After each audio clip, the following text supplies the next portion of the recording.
प्रत्याख्यान, संगठन संबंधी लोभ, पद का लोभ, धन का लोभ, रूप का लोभ और भी कई प्रकार के संसार में लोग प्रचलित हैं कि जो जीवों की एक मनुष्य गति 4 गति होती है। 4 गतियों में एक नरक गति है। नरक गति में क्रोध ज्यादा होता है। मनुष्य गति में मान और लोभ ज्यादा होता है। त्रियंच गति में मायाचारी और देवगति में लोभ ये पाया जाता है। लेकिन कहा जाता है कि पेट तो सभी गति में है, लेकिन पेट के साथ अगर पेटी है तो सब इंसान के साथ है कि पेट तो भर जाता है, मुझे मरने का टाइम नहीं है। क्या बोलता है? मुझे मरने का टाइम नहीं। अर्थात औरत ने सुबह भोजन पकाया तो शाम तक खिल जाए इतना पकाया, पर आदमी ने 7 पीढ़ी तक जोड़ करके रखा और कह रहा कि मुझे मरने का भी टाइम नहीं है। तो आचार्य कहते हैं कि वह जीव ऐसा कहते हुए उस गति का बंध कर रहा है कि जहाँ सच में मरने को उसे टाइम नहीं मिलने वाला। वह है निगोद की पर्याय कि जहाँ एक पल में 18 बार जीवन मरण जन्म और मरण होता रहता है, ऐसी पर्याय को कि मुझे मरने का टाइम नहीं है। तो निगोदिया जीवों को सच में मरने का टाइम नहीं होता। आचार्य कहते हैं कि मानव बनने के बाद में अगर चारित्र को जीवन में स्वीकार नहीं करते, सिर्फ पुस्तकीय शास्त्रों के कीड़े बन के शास्त्राभ्यास अगर ज्यादा करते हो तो वह भी प्रश्न की कोटि में आचार्य ने रखा कि अधिक आचरण में नहीं उतारा, सिर्फ इकट्ठा बस पढ़ना करते गए, उसको भी आचार्य ने प्रश्न की कोटि में रखा है। ये 4 प्रकार का लोभ जो है वह परंपरागत गति को प्राप्त होता रहता है। इसमें आचार्य कहते हैं किसी को पद का लोभ है।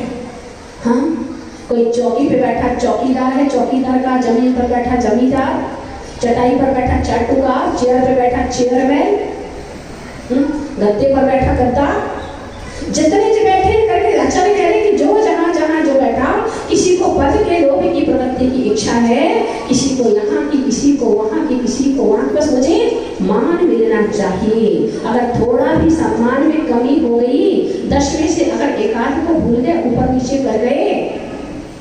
एक घर में अगर विवाह हो रहा है और 4 बेटियां हैं, 4 बेटियों को एक सी साड़ी दी है, लेकिन अगर कलर में भी अगर फर्क कर दिया, इतने में अपना मान जागृत हो जाता है कि उसने मुझे अच्छे कलर की साड़ी मिली, बनाने को दो, अच्छे कलर की भी विचार करो कि यहाँ पर भी आकर के जो अपना मान अहंकार करना नहीं भूलता।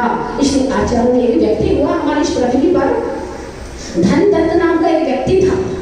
उस व्यक्ति क्या हुआ कि बरसात का समय ऐसी समय चल रहा था, इस साल तो बारिश दिख नहीं रही, पर इतनी बारिश हो रही थी कि पूरी नदी में बाढ़ आ चुकी थी। और ऐसी बाढ़ में जहाँ तूफान आया था, जिसमें भौरा पड़ रहा था, उस नदी में वह व्यक्ति अपनी फटी धोती पहन करके लकड़ी बीन रहा था।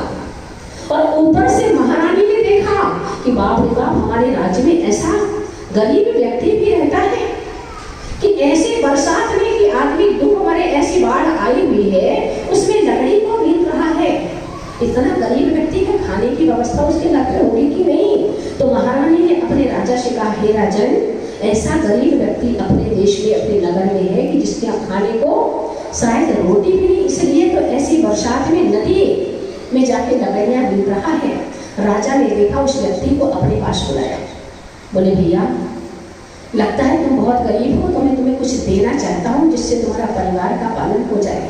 उसने कहा, हाँ महाराज, मुझे कमी तो बहुत है, लेकिन उसमें एक कमी मुझे खल रही है कि मेरे पास एक ही बैल है, उस बैल का जोड़ा मेरे पास नहीं है। तो राजा ने जाकर के अपने गौशाला में जाकर के अनेक प्रकार के बैलों को दिखाया और गरीब से दिलाता, नहीं ऐसा बैल नहीं। राजा कहता सबसे सुपर क्वालिटी का है, नहीं। और दिखाया, बोले नहीं, ये हमारी बैल की बराबरी नहीं कर सकता। तो बोला, फिर तुझे कैसा बैल चाहिए? चल तुम अपने घर पे चल करके मुझे दिखाओ। तो राजा जब उस व्यक्ति के घर पे जाता है तो देखता है कि बकरी के सोने के जोड़े, हिरण के जोड़े, सब सोने के, हिरण के जोड़े, बकरी के जोड़े, खरगोश के जोड़े, बैल, सब कुछ के जोड़े थे सोने के। बस एक बैल था, दूसरा बैल सोने का नहीं था। उस सोने के बैल को बनाने के लिए वो नदी में जाके लकड़ी बीन रहा था। तो राजा ने जब उसके खजाने को देखा, जब उसकी संपत्ति को देखा, तो राजा ने कहा कि इतना संपत्ति तो मेरे राज्य, मेरी जिंदगी में, मेरी पीढ़ियों में भी इतना वैभव नहीं जितना वैभव तेरे पास है। सोने का बैल तुझे चाहिए और उसके लिए तो लकड़ी भी रहा। कहते कि वह व्यक्ति अंत में इतना लोभी, इतनी संपत्ति बटोरता गया कि उसकी जो अंगुली थी सांप के फण की तरह हो गई। उसका नाम फणहस्त नाम दिया। क्या दिया? फणहस्त नाम का वह व्यक्ति बना। प्रदर्शन के पीछे मरा जा रहा है। लोभ लोभ लोभ लोभ, बस चाहिए चाहिए। और वर्तमान की परिस्थिति तो धन और परनारी पे टिकी है। क्या? एक धन पर टिकी और एक परनारी पर टिकी कि अपनी होते हुए भी पराई की आवश्यकता है। इतना धन होते हुए भी कि 7 पीढ़ी तुम्हारा खा जाए तो भी धन कम होने वाला नहीं है। व्यक्ति जो पैसा कमाता है उसमें से 30% पैसा भी वह अपने जीवन में उपयोग में नहीं ला पाता। 70% पैसा यही छोड़ करके जाता है। उसका क्या करेगा, किस लिए जोड़ रहा कुछ समझ में नहीं आता। कागज के टुकड़ों के पीछे इतनी अपनी अमूल्य निधि, अपनी संपत्ति, अपना वैभव जिसके लिए नर पर्याय मिली थी, मानव जीवन मिला था, उसको वह जाकर के यूं ही नष्ट करता जा रहा। आचार्य थे प्रतिष्ठा एक सेठ जी थे। सेठ जी जब रास्ते से गुजरे तो डाकुओं ने उन्हें घेर लिया, क्योंकि लोगों को पता था डाकू जब सेंध लगाते हैं तो देखते कि पहले गांव का माहौल होता था, डाकुओं को पता रहता था कि कौन सा सेठ कितना धनवान है। तो सेठ जी सफेद क्रीच के पहन करके कपड़े अपनी गाड़ी में सवार होकर के जा रहे थे। डाकुओं ने गाड़ी रोकी और सेठ जी को गाड़ी में से जबरदस्ती उतारा। जैसे ही सेठ जी को गाड़ी में से उतारा तो सेठ जी ने आगे पीछे कुछ नहीं देखा और अपना जेब पकड़ लिया। क्या किया? अपना जेब पकड़ लिया। जैसे जेब पकड़ लिया तो डाकुओं ने मारा कूटा सब कुछ किया और जेब छुड़वाया। जैसे ही जेब छुड़वाया उसमें हाथ डाला तो 1 रुपए का सिक्का था। कितना था? 1 रुपए का सिक्का था। अब डाकू कह रहे जब सेठ जी तुम्हारे जेब में कुछ था ही नहीं तो जेब को क्यों पकड़ रहे थे? उन्हें प्रतिष्ठा का सवाल था कि नगर सेठ है और जेब में 1 रुपए का सिक्का। प्रतिष्ठा का लोभी इसी प्रकार होता कि जोड़ के चला जाता। लेकिन दूसरा प्रतिस्पर्धा। आज जो प्रतिस्पर्धा चल रही है, मैं उससे अच्छा नाटक करूंगी, मैं उससे अच्छा डांस करूंगी, मैं उससे अच्छा किसकी बराबरी करोगे? कहां तक की बराबरी करोगे? मेरा बेटा बहुत प्यारा है, बेटा पढ़ने में भी आगे और लड़ने में भी आगे, कहीं पीछे मत हट जाना। इस प्रकार की जो प्रतिस्पर्धा आदमी के जीवन में चल रही है, इसका लोभ भी इस व्यक्ति को खाए जा रहा। और तीसरा, प्रदर्शन का जमाना है। जो जितना लीपा पोती करेगा उतना अच्छा माना जाएगा। 1 बाल्टी पानी डाल दो तो पता चल जाए कि कितनी सुंदरता है ये। असली क्या ध्यान रखना कि आदमी गुणों से पूजित होता है, रूप से पूजित। अगर रूप की पूजा होती तो तीर्थंकर का रूप क्या कम था क्या? श्री कृष्ण का रूप क्या कम था क्या? महावीर का रूप क्या कम था क्या? हनुमान का रूप क्या कम था क्या? बलराम का रूप क्या कम था क्या? कि जिनके पीछे हजारों लाखों स्त्रियां अपने जीना हराम कर देती थी। तो आचार्य कहते हैं कि इस प्रकार जो प्रदर्शन का जमाना आज वर्तमान में चला है, सिर्फ दिखावा, सिर्फ दिखावा। क्या? सिर्फ दिखाने के लिए घर में एक बूढ़ा बूढ़ी रहते हैं, घर में रेफ्रिजरेटर की आवश्यकता नहीं है, फ्रिज की आवश्यकता नहीं है, घर में 10 पंखे की आवश्यकता नहीं है। लेकिन लोग क्या कहेंगे? दुनिया का सबसे बड़ा रोग क्या कहेंगे लोग? पर इतनी ही तो बात है कि क्या कहेंगे। उसके पीछे 4 फीट की जगह घेर के रख दी, उसके पीछे 25,000 की फ्रिज ला के रख दी। देखना किसी को नहीं उपयोग में आने वाली नहीं है। लेकिन लोगों की देखा देखी, इस देखा देखी में आदमी पिसता जा रहा, क्योंकि औरतों की पूर्ति बेचारा पहले जमाने में एक कमाता था, पूरा घर खाता था। आज जितने घर में सब कमा रहे, फिर भी पेट नहीं भर रहा। क्यों? सब कमा रहे, बेटा कमा रहा, बहू कमा रही, सास कमा रही, ससुर कमा रहे, नाती कमा रहे, पोते कमा रहे, फिर भी पेट नहीं भर रहा। क्योंकि धन धन धन धन धन करते निधन हो जाता, पर धन की पूर्ति कभी इस जीव की होती नहीं। तो वो जब उस गांव में बुढ़िया रहती थी, वो बुढ़िया रहती थी, बहुत गरीब थी, जिंदगी में मरते जीते जिंदगी की लास्ट में उसका जब जीवन आया, उसने एक अंगूठी बनवाई। उस अंगूठे पर एक नगीना था, एक हीरा जड़ा हुआ था। लेकिन जो भी आते गरीब को कौन पूछे बेचारों को उसने उठाई माचिस अपनी झोपड़ी में आग लगा दी। जब झोपड़ी में आग लगा दी, बेचारी गरीब थी, कौन पूछे उसकी झोपड़ी, लेकिन लोग आए, बेचारी गरीब है, आग बुझाओ, लोग दौड़े आए। उसमें से पड़ोसन ने पूछ लिया, दादी अम्मा अंगूठी तो बहुत सुंदर लग रही है, कब खरीदी, कहाँ से खरीदी? बोले पहले पूछ ली होती तो घर में आग काहे को लगती, अगर पहले ही पूछ लिया होता तो घर में आग काहे को लगती। अर्थात दिखावे में आदमी, जो आज का वर्तमान का आदमी व्यसन में और औरतें फैशन में मरी जा रही है, क्या पता ही नहीं कि इनका क्या है। जितना ज्यादा धनवान है उतने छोटे कपड़े तक तो इनके पास पहनने को है नहीं। काहे के धनवान तुम लोग, कपड़े तक तो पहनने को, पूरा शरीर ढकने को कपड़े तक तो तुम लोगों के पास है नहीं।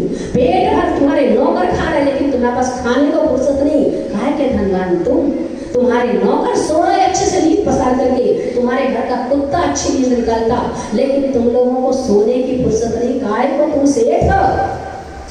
आचार्य कहते कि जितना आदमी धनवान होता जाता है उतना वह दरिद्र होता जाता है। क्यों? क्योंकि उसके जीवन की सारी खुशियां धीरे धीरे समाप्त होने लगती। आदमी का जीवन वर्तमान में दिन भर कमाने में और रात भर जमाने में जिंदगी पूरी होती जा रही है। औरतों को फुर्सत नहीं कि आदमी को अपने पति को रोटी खिलाए, परदेशी औरतें मंगा के रखी है पति के भोजन परोसने के लिए। अब आदमी करे तो करे क्या, घर में मालिकों को तो फुर्सत नहीं, किटी पार्टी से फुर्सत नहीं। एक तुम्हारे यहाँ बीसी जन के पास कर रहा है, एक जिंदगी का तुम्हारा समय यूं निकल रहा। पहले तो 100 साल की जिंदगी होती थी, आजकल तो भरोसा नहीं कब कहाँ टपक जाओ, चलते चलते बैठे लुढ़क जाओ। कुछ पता नहीं, लाइफ का रेडीमेड लाइफ है आज आप लोगों की, हमारी सबकी। कब किसको क्या होगा कुछ पता नहीं, लेकिन जिसके लिए नरजन्म और एक जन्म मिला था, इसलिए आचार्य का धर हृदय संतोष। क्या कहा? जिसके जीवन में गज धन और गजबाज धन और रतन धन खान, जब आदि संतोष धन सब धन धूल समान। क्या कहा? जब जीवन में संतोष आ जाता है उस समय सारा धन धूल के समान हो जाता। कौन गरीब और कौन अमीर, इस प्रकार का भेद खत्म हो जाता। करम तपस्या दीक्षो, इस शरीर तुम्हें मिला है तपस्या करने के लिए मिला है। भोगों की प्राप्ति तो देवगति में हो जाएगी।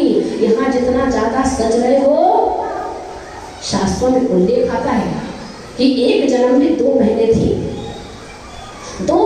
एक को खूब सजने का शौक था और एक धर्म ध्यान किया करती थी। मरने के बाद जिसको धर्म ध्यान का शौक था वह एक नगर में जाकर के राजा की रानी बनी, और जिसको सजने का शौक था उसी नगर की नगर रानी बनी, वैश्या बनी जाकर के। अब क्या करती है कि वहां पर उस गांव में एक मुनिराज का आगमन हुआ और राजा रानी जाकर के महाराज के पास बैठे, और उस वैश्या ने भी मुनिराज को जाते हुए देख लिया। उसको ना जाने पिछले जन्म की याद आ गई कि मेरी बहन पहले मुनिराजों के पास जाया करती थी। उसने भी दूर से देखा और देख करके मुनिराज के दर्शन करने के लिए वह जब जाने लगी तो देखा कि राजा और रानी बैठे हैं, उनके सामने मैं नगर नारी कैसे दर्शन को जाऊं। वह बाहर खड़ी हो गई तो महारानी ने उसे अंदर बुलाया, आओ तुम भी गुरु के दर्शन करो। जैसे ही वो उसके पास आकर के बैठी तो रानी के अंदर एक हलचल मची। उनके अंदर ऐसा लगा कि जिसको अपना तो साफ झलकने लगा। वह महारानी मुनिराज से पूछ रही है कि मुनिराज, एक वैश्या है मेरे बाजू में आकर के बैठ गई, और बैठने के साथ ही न जाने मेरे मन में ऐसी उथल पुथल मची हुई है, कारण क्या है? क्या इससे मेरा कोई रिश्ता है क्या? तो मुनिराज की दिव्य ध्वनि खिली। मुनिराज निमित्त ज्ञानी थे। उन्होंने कहा पिछले जन्म में तुम दोनों बहनें थी, पर एक को सजने का शौक जाता था, वो जाकर के वैश्या बनी कि दुनिया उसकी तरफ जाके झुके, और एक तुम धर्म का तुम्हें भाव था तो तुम जाकर के महारानी बनी। बस फर्क इतना था कि जितना तुम्हें परोसते जा रहे हो उस कंगाल को, उतने अपने भावों को बांधते जा रहे। औरत जीवन में या तो मरती है या मारती है। क्या? जब सच के रास्ते से निकलती है, अगर उसको कोई नहीं देखे, इतनी गंदी हो क्या? जो किसी ने देखा नहीं जाके फांसी पे चढ़ जाएगी, और अगर किसी ने देख लिया भाभी कितनी सुंदर, तो सामने वाले को फांसी पे चढ़ा देगी। क्या करेगी कि फलाना तो मुझे देख रहा था। दोनों तरफ से फांसी है जीवन में इस औरतों के साथ। आचार्य कह रहे मायाचारी कपट जो अपने अंदर भरा है इसको बाहर निकालो। पिछले जन्म में कुछ किया होगा, ऐसी मायाचारी मनुष्य गति का बंध तो किया होगा, लेकिन जिस समय आयु कर्म बंध रहा होगा उस समय थोड़ी सी छल कपट कर दी, मायाचारी कर दी, मनुष्य तो बने परंतु स्त्री बन करके बने। जब जिंदगी भर मायाचारी के पुत्री बन करके घूमते रहो और इस प्रकार से अपने जीवन को नष्ट करते रहो, धैर्य हृदय संतोष कर्म का नाश और रवि शशि से भी अधिक है तुम में दिव्य प्रकाश ऐसा आचरण कह रहे। कर्म तपस्या देहि शौच सदा निर्दोष, शौच सदा निर्दोष। जब भी लोभ की प्रवृत्ति अगर तुम्हारे अंदर नहीं है तो सारा विश्व तुम पर विश्वास करता कि फलाने के पास चले जाओ, फलाना व्यक्ति कभी धोखा नहीं करेगा। तो जितनी दुनिया के जो आज विश्वास के ऊपर जो जितने भी रिश्ते टिके हैं वह सिर्फ शौच पर्व के ऊपर टिके हुए, निर्लोभी प्रवृत्ति के ऊपर टिके हुए। उत्तम शौच सर्व जग जाना। समस्त जगत में अगर एक लोभ की प्रवृत्ति जिस व्यक्ति के अंदर है वह हिंसा भी करेगा। क्या करेगा? किसी वस्तु की आवश्यकता है, उसकी पूर्ति नहीं की पर मन में इच्छा अगर जागृत हो गई तो क्या करेगा? उस व्यक्ति चोरी करने उस घर में घुसेगा। जिस घर में चोरी करने घुसा अगर उसका मालिक जाग रहा होगा तो मारेगा, हिंसा भी करेगा, पकड़ा गया तो झूठ भी बोलेगा, चोरी तो कर ही रहा है और ब्रह्मचर्य का भी खंडन करेगा और परिग्रह संज्ञा तो लोभ की प्रवृत्ति तो निभाना। जहाँ लोभ आता है वहाँ पांचों पाप पलते हैं, एक नहीं पांचों के पांचों पाप हुआ करते और अधिक से अधिक हुआ करते। विचार करना कि जब आप अकेले थे घर में या आपका परिवार था, आप अपने हाथों से काम करते थे, उस समय इतनी धन की आवश्यकता थी क्या?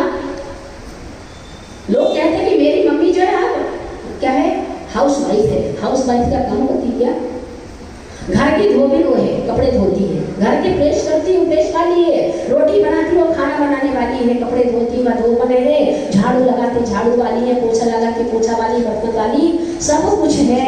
आदमी सिर्फ कमाता है लेकिन यह भी तो घर में घर का पूरा काम निपटा के पूरे घर को परिवार को पाल करके सभी सब समय समय पर भोजन दे करके वह भी तो 50,000 रुपया घर का बचाती है।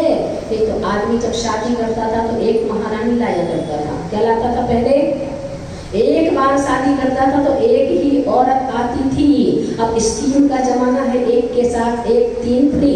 क्या? एक बर्तन वाली, एक झाड़ू वाली, एक पोंछा वाली, एक रोटी वाली, एक कमर दबाने वाली, एक गला दबाने वाली। क्या इतनी औरतें आज एक के साथ शादी करो? एक की पूर्ति तो कर लेता है लेकिन 5 की पूर्ति कमाने के लिए उस व्यक्ति को रात दिन एक करना पड़ता है। जब विवाह किया था, शादी करी थी तो कसम खाई थी ना कि सुख दुख में साथ निभाएंगे, परंतु सुख में तो खूब साथ निभा रहे, दुख में अकेला आदमी सुबह जाता है, शाम को टिफिन खाता है, ठंडी रोटी खाता। जो सबके लिए कमा रहा, सब कोई खाने के बाद जो बचता वो जूठा उसे खाने के लिए मिलती किसे? उस आदमी के लिए। तुम्हारे सुख के पीछे इतना खर्च करो, अपने इन हाथ पैरों को चलाओ, ये चलाने के लिए मिले। अगर इन हाथ पैरों से काम नहीं लोगे तो भविष्य में बिना हाथ बिना पैर के पैदा होंगे, क्योंकि तुम्हें मिले थे करने के लिए, कुछ करने के लिए, और तुम नहीं कर रहे क्योंकि तुम्हें करना अच्छा नहीं लगता। तो भविष्य में ना हाथ मिलेंगे ना पैर मिलेंगे, उसके बिना जिंदगी जीना अभी अपने को देख नहीं रहा हो मनुष्य, क्योंकि कर्मों में तो दया नहीं है। कर्म तो प्रत्येक क्षण प्रतिपल बंद रहे। जो तुम्हें अच्छा लगता है उसी भावनाओं के साथ ज्ञात रूप से अज्ञात रूप से अधिकरण विशेष से भाव विशेष से वे कर्म उसी प्रकार कैच करते रहते और पकड़ते रहते अपने जीवन को। इसलिए आचार्य कहते हैं कि उत्तम शौच सर्व जग जाना। लोभ पाप को, पाप का पाप कौन? लोभ है ना पाप का पाप। लोभ पाप का बाप। सारे पाप अगर संग्रहित होते सिर्फ लोभ के व्रतों का अच्छे तरीके से अतिचार रहित पालन कर सकता है। लेकिन अगर तुम्हें प्रतिमा पालन करनी है तो नीच जातियों को पहले बाहर करना होगा। क्या करना होगा? क्योंकि तुम्हें शुद्ध भोजन करना है ना, और इसी बाइयों के पीछे तुम्हारा शुद्ध भोजन तुम्हारे हाथ से चला गया। क्या हुआ? तुम्हारी प्रतिमा नहीं बन पाई, तुम्हारी सामायिक नहीं हो पाई। स्वाध्याय में जब जैसा खाओगे वैसे ही तो इच्छा होगी, वैसे ही तो भाव बनेंगे। नीचों के खाओगे नीचों के हाथ से तो तुम्हारी बुद्धि कहाँ उत्कृष्ट होगी, कहाँ तुम्हारी बुद्धि अच्छी होगी, कहाँ तुम्हें धर्म में स्वाध्याय में सामायिक में गुरुओं के पास आने में मन लगेगा? तुम्हें नहीं लग सकता। क्यों? जैसा खावे अन्न वैसा होगा मन, और जैसा पियोगे पानी वैसे निकलेगी वाणी, और जैसा करोगे आहार वैसी आएगी डकार। खट्टा खाओ सो खट्टा और मीठा खाओ सो मीठी डकार आएगी। अगर मीठा खा करके छाछ के ड्रम में भी अगर तैर रहे तो डकार तो मीठी आने वाली, और छाछ पी करके, नींबू पी करके अगर तुम जाकर के दूध के ड्रम में भी तैर रहे हो करके तो डकार तो खट्टी ही आने वाली। जो अंदर भरा वही तो बाहर निकलेगा। लोभ पाप को वाप बखाना, आशा पाश महा दुखदानी। अगर जीवन में व्यक्ति के 1 रुपए का सिक्का 99 का जो फेर है, उस 1 रुपए को जोड़ने के लिए पहले आदमी के पास 1 रुपए था, 99 पैसे थे। उसने क्या किया, पेट की रोटी बचा बचा करके क्या किया, 1 रुपए बनाया। अब 1 हो गया तो 10 करो, 10 से 100, 100 से 1000 करो। छोटी थी तब कहानियां पढ़ा करती थी, कहानियां पढ़ा करती थी कि एक से एक चिड़िया था, गरीब था। अब वो रात को सपना देख रहा, क्या देख रहा है कि मैं क्या करूंगा, धीरे धीरे धीरे धीरे करके एक एक पैसा। वो ऐसा आदमी था कि उसके घर में कुछ नहीं था, तो लोगों के घर में जाकर के छाछ पीने के लिए मांगता था।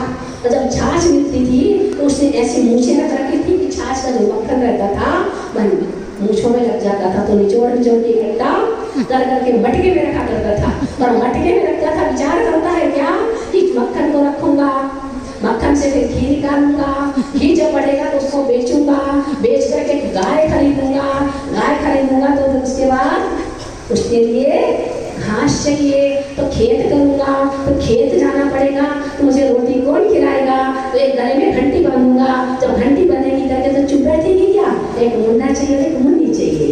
तो फिर लगेगा एक मुन्ना और मुन्नी घर में आ गई तो लगेगा फिर मुन्ना भाई और लगेगा वो मुन्नी भाई। क्या यहाँ मुन्ना भाई दुकान में लगे रहते तो मुन्नी भाई यहाँ घर में जिंदगी बीता बीते जिंदगी पूरी हो जाती।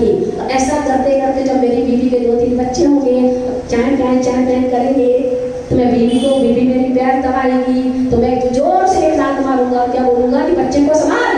और जैसे सबने एक लात मारी तो ऊपर मक्खन लटका रहा, एक लात मारी ठंडी के लिए, नीचे आग रखी थी तापने के लिए। जैसे एक लात उसने सपने में पत्नी को मारी कि मटके में जाके लगी और मटका फूटा और सारा मक्खन आग में जाके गिर गया। वो व्यक्ति की जीवन लीला समाप्त कर गए। इन लोभ की प्रवृत्ति जीवन में क्या नहीं लगाती। आपका टाइम हो चुका है, मुझे कह दिया गया कि 5 मिनट बखाना। आशा पाश, आशा पाश है, पाश यानी एक प्रकार का रस्सी है जो तुम्हें खूंटे से बांध करके रखती है। जैसे गाय बैलों के गले में रस्सी बांध दो और खूंटे से बांध दो तो फिर वहां से हिल नहीं सकती। इसी प्रकार एक आशा पाश वहां दुखलानी, सुख पावे संतोषी बनी। संतोष है जीवन में, ये तो अपने अपने पतियों का नाम रख लो, सब संतोष पासी में रहेंगे तो क्या। अब वो संतोष धन भी हो पर मन के अंदर हो तो काम चले। प्राणी सदा शुचि शील जब तक। आदमी ऊपर थोपा थोपी करने से, नहाने से पवित्र नहीं होता।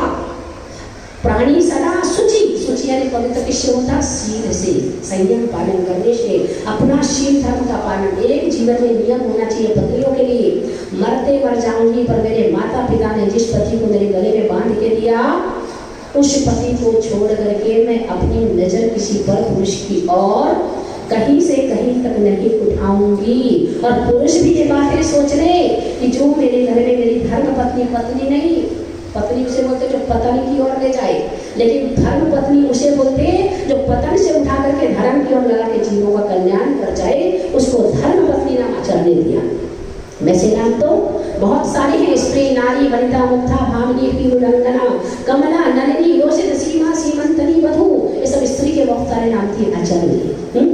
तो इस बात को यहाँ पे वो बता रहे करके कि सुख पावे प्राणी सदा शुचि, शुचि यानी पवित्र, इससे शील से, जप से जितनी जप करो भगवान का नाम लिया करो। नमो अरिहंताणम नमो अरिहंताणम नमो अरिहंताणम सिद्धाणम आलियाणम।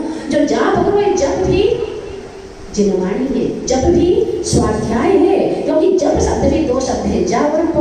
ज जन्म जगारो जन्म विच्छेद, प पगारो पाप विच्छेद। क्या बोल रहे कि ज जन्म विच्छेद व पाप नाशनः। ज शब्द कहता है कि जिससे जन्म का नाश हो, और पा शब्द कहता है जिससे पाप का नाश हो। उसका नाम जप है। जप तप करो, क्या करो, 1 आसन 2 आसन उपवास जो बन जाए तुमसे, कुछ नहीं बने तो कम से कम इन मुख से पवित्र और पुनीत शब्द, पुण्यात्मा के शब्द तो निकालो। कम से कम यह भी बहुत बड़ा तप है, कोई तप छोटा तप नहीं है। वैसे तो आचार्य बताएंगे अगले धर्मों के अंदर कि तप है क्या चीज, शील जप तप ज्ञान ध्यान प्रभावते। किससे पवित्र है?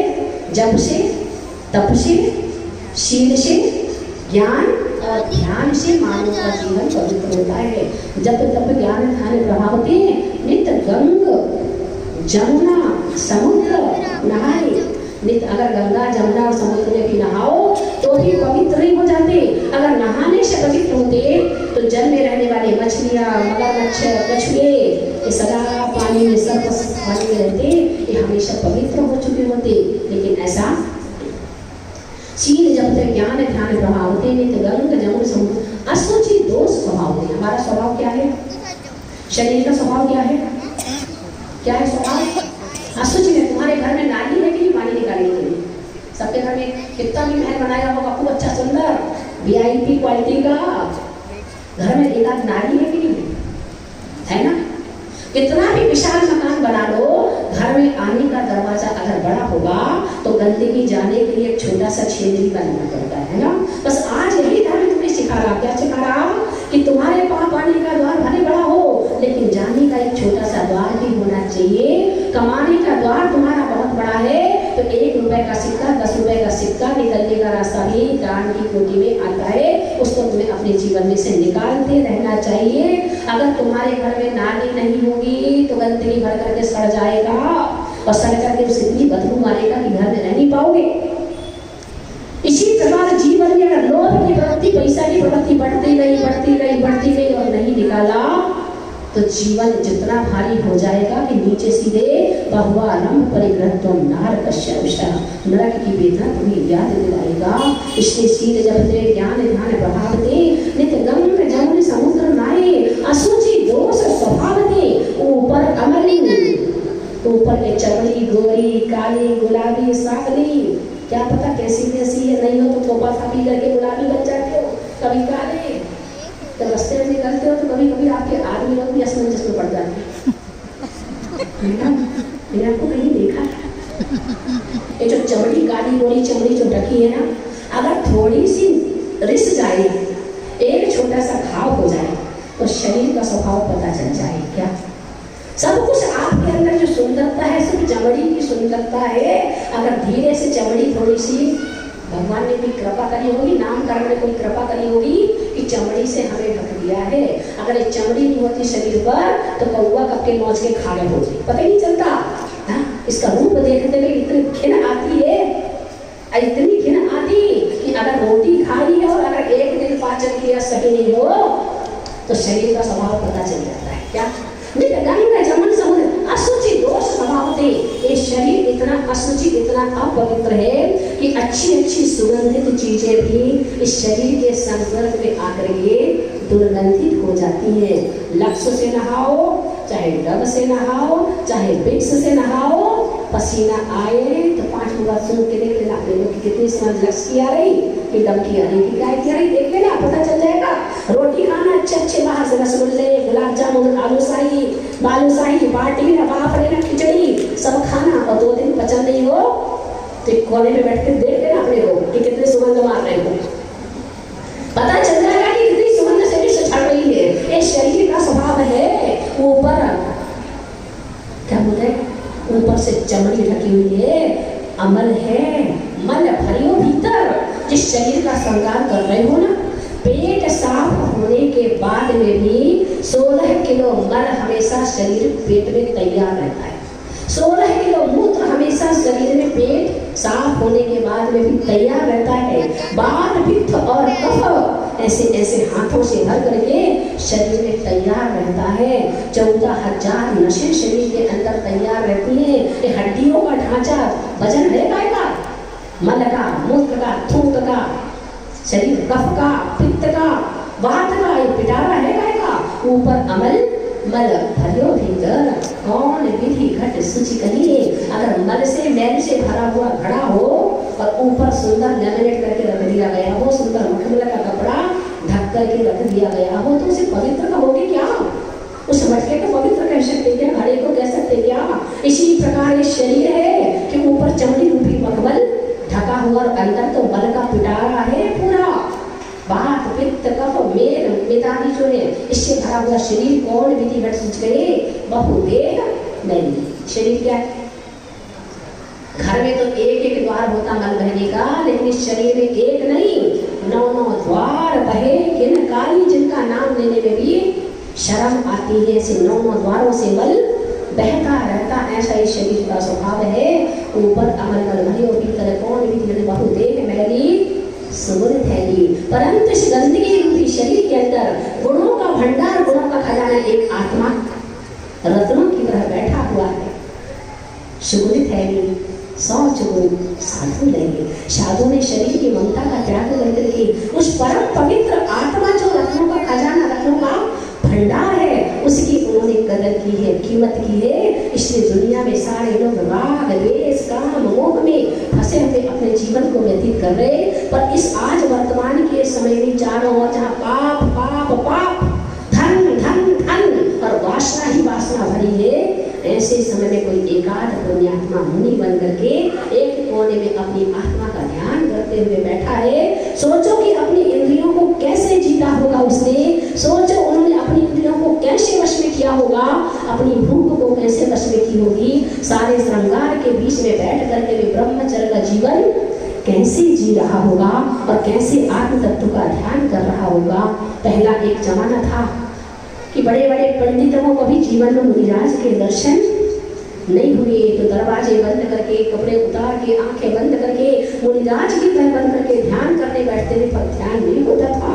और आज हमारे पास मुनिराज दिख रहे, पर हमें उनको देखने की फुर्सत है कहाँ, क्योंकि राग रंग में इतने डूब चुके हैं। कहाँ मिलेंगे ऐसे उपकारी साधु, ऐसे बड़े बड़े पंडित लिख गए कि तेरे गुरु चरण जहाँ धरे जग में तीर्थ जेग। ये मुनिराज जहाँ जहाँ चरण बन देते वही तो तीर्थ स्थान बन गए, वही पवित्र स्थान बन गए, अतिशय क्षेत्र सिद्ध क्षेत्र बन गए। ऐसे धन्य है ऐसे गुरुओं को कि जो जीवन में 100 गुणों का पालन करते हुए इस 100 धर्म को निहारे।